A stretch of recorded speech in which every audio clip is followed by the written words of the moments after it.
Hello everybody and welcome to my long-awaited video of Couch to Camino.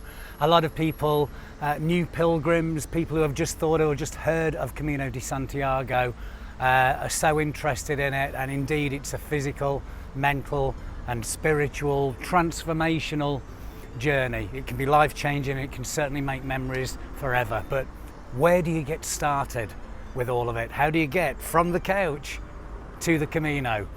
Well, I'm going to try and show you right now. Now, before we start, I should probably put a few disclaimers into this. Number one, you can go straight from couch to Camino with absolutely no preparation if that's what you want to do. But hopefully you'll be able to watch this video and find a few bits of preparation that you can do that should enhance your journey. So it is worth spending a little bit of time to find out. Secondly, these are my opinions. So you've got the ability to pick the things that you like, that I do, that's worked for me for years, or you can just disregard and do it your own way. You're completely free to do it. These are just some ideas and opinions for you to look at. And number three, at the end of this video, I put a link to my playlist with all the hints and tips. So this video is going to be quite there's so much information. It's going to have a big overview, but not go into too much detail on certain subjects. But at the end of the video, you can link in and you can get more detail on how do I move my baggage? How do I book my accommodation? How do I use hiking poles? What should I put in my backpack? All that kind of thing. The best way to do that, of course, is to subscribe. It's completely free, and that means that you'll be able to come back and watch all the videos at your leisure without losing me in the forest of YouTube videos. The subscribe button should be just below somewhere, just by the title, and then we're friends forever. You're not going to lose me. So while you're still sitting on the couch, and why not, there are a few things to consider, a lot of W's, if you like. So it's worth noting them down, even just to prepare yourself. So one is a why. Why do you want to walk Camino? If it's just because you want to go on a long walk, that's fine. If it's because you want to try and find some answers, some soul searching, something spiritual, something religious, whatever it is, it's just a good idea for you to have a bit of an idea as to why you'd like to do it. And you'll realize why that's important by the time you get to the end of your Camino. I won't say any more on that one. So there's why. When's important because you have to balance the best time as far as weather goes, because of course whenever the weather's the best, that's when most of the people go. So it's a bit of a balance. The busiest times to start a full, should we say a long Camino, a 5-week Camino, something the most popular one being the Frances. Most people would start in May or September because the weather is just about right for walking, but you have got the most people there at that time. If you're going to do a shorter one from, let's say with the Frances again in Sarria or from Tui, then June and July are the busiest times because children are off school, people come in big groups and stuff in June and July. So there's plenty of information out there about that, but you need to decide for yourself. Do I want to go when it's really busy but the best weather, or maybe just a little bit out of that and have a bit of a quieter time, but maybe it might rain a bit more, or maybe it'll be a bit too hot, who knows. So what have we covered now? Why and when. Who? Do you go alone, or do you try and get some friends that you already know? Now the beautiful thing is on the busier Caminos, the more popular Caminos, is that you're only going to be alone for half a day.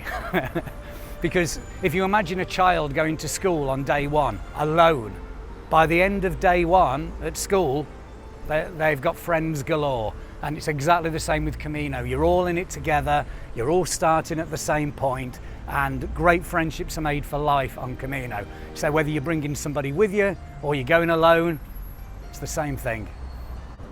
Weight. I know that's a different one to all the others, but weight is important. So we're talking about weight here and weight here, because if you're a little bit lighter on your feet, you've got less to carry on your feet, then hills become obviously quite a lot easier.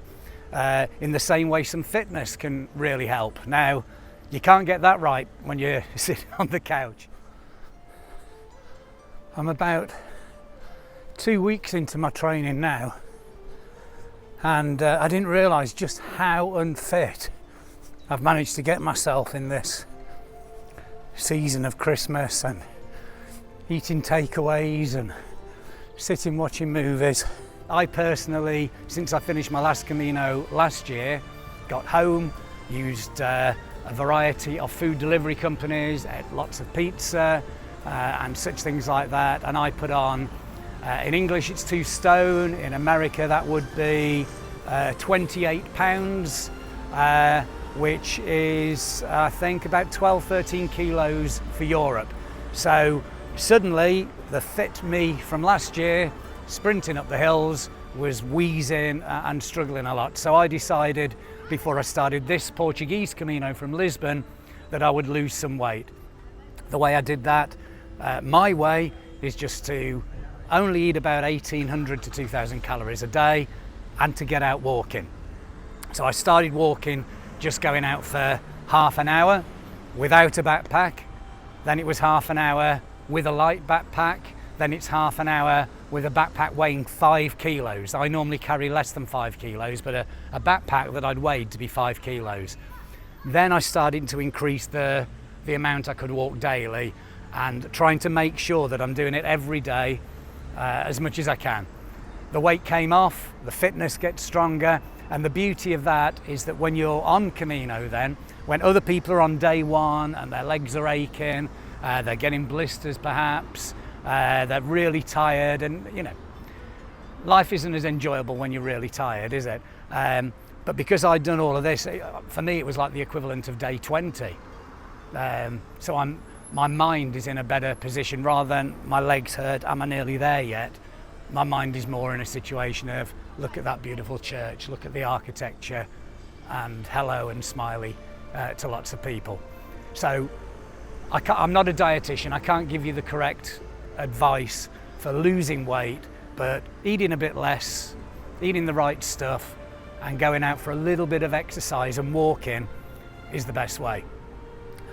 As far as the other part of weight with the backpack, again, at the end of this video, I've got several packing lists that you can look at in a lot more detail, but I never carry more than 5 kilos. The last one here, without all of my YouTube stuff, is 2.9 kilos. You need a lot less than you think. But again, the resources are all there at the end of the video. Just hit the free subscribe and you can find everything.